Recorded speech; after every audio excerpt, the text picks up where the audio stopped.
You guys asked for it, so we're supplying it. Today we're going to be going over 5 more magical items you can put in your homebrew campaign.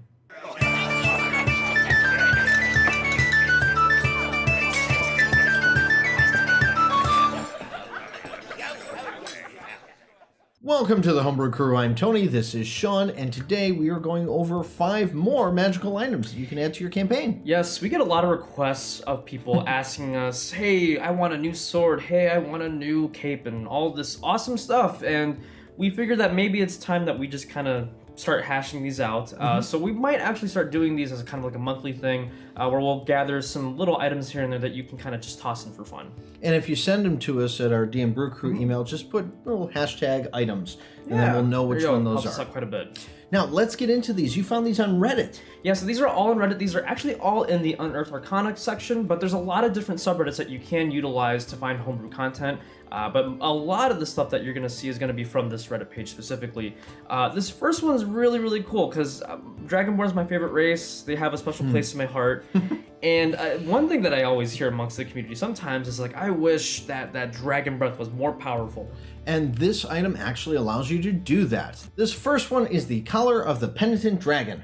Yeah, so this one's great. Dragonborn are kind of my favorite race. They have a very close thing to my heart. And I always get a lot of comments saying, like, I wish that Dragon Breath was more powerful. This basically kind of lets you do that. So it's an uncommon ring. It requires attunement by a Dragonborn of non-evil alignment. So none of those, like... Chromatic dragons, yeah.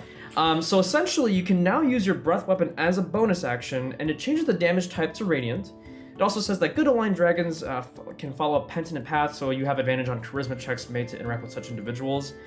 There's a bit of like a lore description as to why it was kind of made that way, but it's a cool ring because the bonus action Dragon Breath is really, really good. It doesn't really break anything, and it requires attunement too, so it's going to be only one of those 3 slots. Yeah, this is a nifty little way to actually take something that a race has and make it just a little bit better with that. A lot of people do this with feats, but this is a great thing to do with an item. Yeah, absolutely. Now, our next one, we've had a little differing kind of things on this. Yes, we did. It's not a bad one, but it is something that I would change a little bit, and that is the Bow of Magic Missiles. Yes, so for those ranged fighters or those guys using bows and arrows, are you ever jealous that your wizard or your spellcasters get to use those always hitting magic missiles? Well, you can change that with the Bow of Magic Missile. That's what I like about being a wizard or sorcerer. Yes, exactly. I can one-up the ranger, which, by the way, is not hard to do.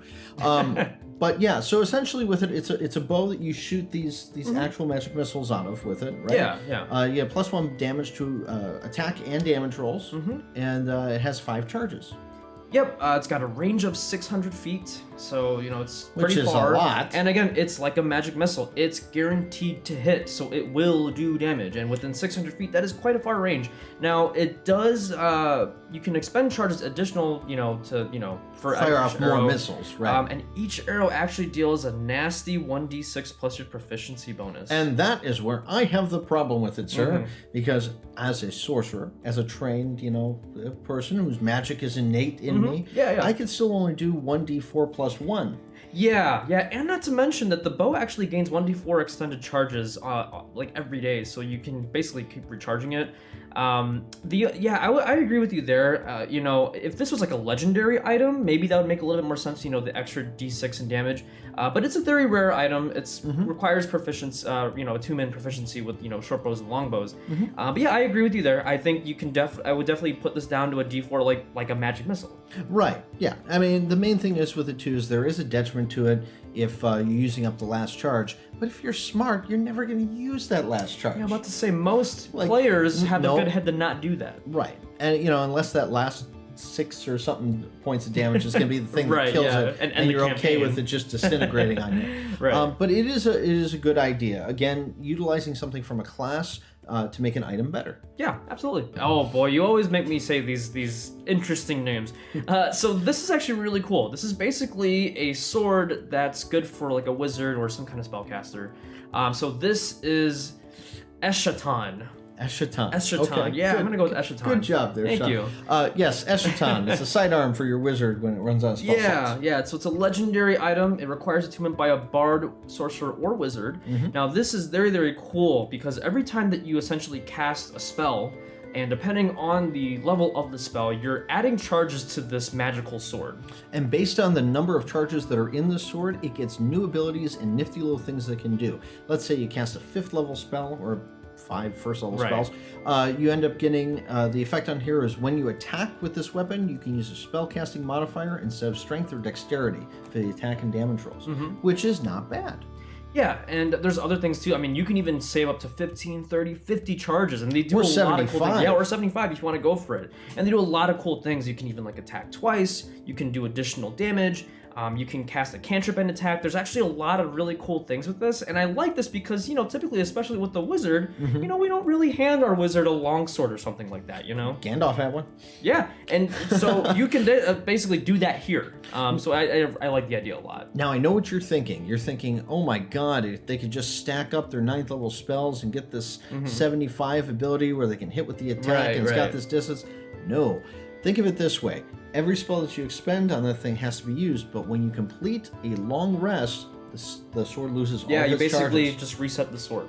So you can't hoard up all those attacks that you were doing. Right. Even at 18th level with things, you have to have expended all of your spell slots and use your arcane recovery just to get it up to that 75. Yeah, exactly. And I like that mechanic because it's kind of like you said earlier, it's we were talking about it's like that last ditch, like you've gone through all your spell slots, all your features, and you just come out with this like awesome attack. So really cool item. I like it a lot, and it's very fitting for a spellcaster. Absolutely. Now our next one on here is one that I thought, wasn't game breaking. But it kind of breaks, though. It breaks. It's broke. It breaks. It's the Shattered Star Sword. Yes. So this is a longsword. It's very rare. So it's basically kind of imagine this sword made of like this clear quartz crystal. It's got very thin. Oh yeah, like delicate, probably light to the touch. It's got +3 to magic and magical damage and attack rolls. Now the cool thing is basically every time you hit something, you deal an additional 2d8 piercing. However, there's a bit of a caveat to that. Yes, you end up having to make a strength check on it. And the DC is 18 for the first time. And when it does, when you fail that, it breaks. Yeah, but not completely, because as it breaks, you just get a shorter sword, or I guess you would say a short sword. You know what it reminds me of? You remember in Robin Hood Men in Tights, where they're fighting with the bows, and it just starts getting smaller and smaller. It's literally same exact this. thing. And then, as you would guess, if you hit again, you have to make the same check. If it goes breaks, down. then you go down to a dagger, and then from there it just gets smaller and smaller and smaller until it kind of just turns into a handle. Thankfully, you do get the sword back after taking a long rest, so it's not gone forever, but I just like this idea that, like, it's a pretty good sword for very rare because it's +3. Yeah, for a period of time. Yeah, exactly. Then it's a +2. Yeah. Then it's a +1. Then it's, it keeps going down. And then maybe there's even some strategy. Maybe if you want to, like, take out another weapon, you, like, break this into a short sword and take out your other short sword, So. That's right, because because now it's a light weapon. Now, now we've got, whatever. So there's actually a lot of cool things you can do with this one. I like it a lot. It's a really, really awesome one. Good find on that one. And our last one. This one made me laugh out loud. This one is pretty fantastic. This is kind of for your maybe clumsy, klutzy kind of character in your party, who's hopefully a cleric. And speaking of cleric, this is actually the clerical error short sword. Now, the thing I like about this one is it incorporates a little bit of role play into how you use this sword. So it's a +2 bonus to attack and damage rolls when you hit with it. Yeah. And once per turn, when you miss a creature with it, you may use your bonus action to reroll the attack against an ally. Yes, and I know what you're thinking, why would I hit my own guys? But on a hit, and while shouting the command word oops, your attack passes miraculously through the target, restoring hit points instead of inflicting damage. If the d20 roll on the attack is a 1, you instead shout, "I am so sorry," and you heal them for twice as much. It's just a comical thing. We've got a couple players in our campaigns that this would just go perfect with. Yeah. If they were clerics. But of course you can reskin the same way you want. Yeah, I probably would, just to give that opportunity. And then that last part there, touching an incapacitated creature with the tip of this weapon while asking, "Is it dead?" will tell you whether the creature is alive or deceased. Is it dead? Yes. Oh, Okay. That's I imagine this as somebody who's like accidentally being a doctor, accidentally healing people, and didn't even mean to. But See, I would have this thing repeat back things like "It's dead, Jim." Like right? Yeah. Making anything sentient, never a bad idea. So these are 5 of these great items that we found on Reddit, and if you want us to actually review more items that you have, or if there's something that you want to send us, send it right down here at dmbrewcrew@gmail.com. Again, #items. Yes, and if you want to support the channel, you can always go down to our Patreon. We do have some behind-the-scenes stuff and even some homebrew stuff that you can get exclusively when we release it. And then you can also go to DM's Guild to pick up some of our content. We do have the Briarthorn out if you want to check that out as well.